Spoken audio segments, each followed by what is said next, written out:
بسم اللہ الرحمن الرحیم۔ السلام علیکم۔ انسان کی یہی کوتاہی علم تھی جس کی وجہ سے وہ یہ بھی نہیں سمجھ سکتا تھا کہ بعض بچے پیدائشی لولے لنگڑے اپاہج حتیٰ کہ اندھے کیوں پیدا ہوتے ہیں۔ اس کے قیاس نے بہت زور مارا تو اس نتیجہ پر پہنچا کہ یہ امراض و مصائب ان کے کسی پچھلے جنم کے کرموں غلط اعمال کا نتیجہ ہیں۔ وہ اس سے زیادہ اور سوچ بھی کیا سکتا تھا، لیکن جب انسانی علم تحقیقات میں آگے بڑھا تو اس نے ان حوادث کا راز بھی پا لیا۔ یہ غلط اعمال کا نتیجہ یہ ہندوؤں کا عقیدہ ہے۔ ہم تو سیدھا کہہ دیتے ہیں نا کہ بس اللہ نے ایسا کر دیا، یہ اللہ پر ہی ڈال دیتے ہیں۔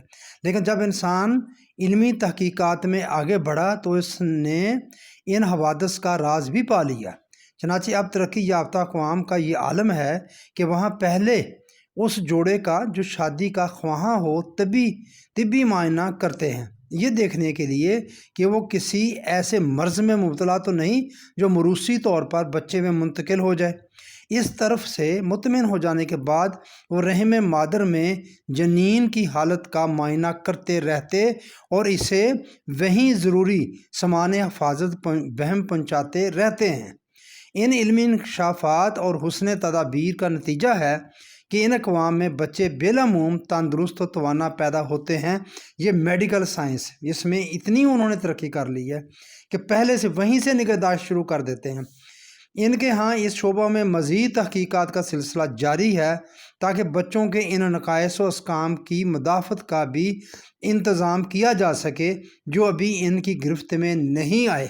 وہ ان کو بھی قابو کرنے کی کوشش میں لگے ہوئے ہیں اور وہ شاید کامیاب بھی ہو جائیں کہ کوئی بچہ بھی اندھا یا لنگڑا یا لولا پیدا نہ ہو۔ اور آپ دیکھ لیں ان اقوام میں یہ مقدار، یہ نسبت بہت کم ہے بنسبت جو غریب ملک ہیں، جو ہمارے جیسے لوگ ہیں، ہمارے جیسے قائد رکھنے والے لوگ ہیں۔ یہ سب کچھ اللہ ہی کرتا ہے، تو پھر ہم نے ادھر کیا سوچنا، کیا کرنا۔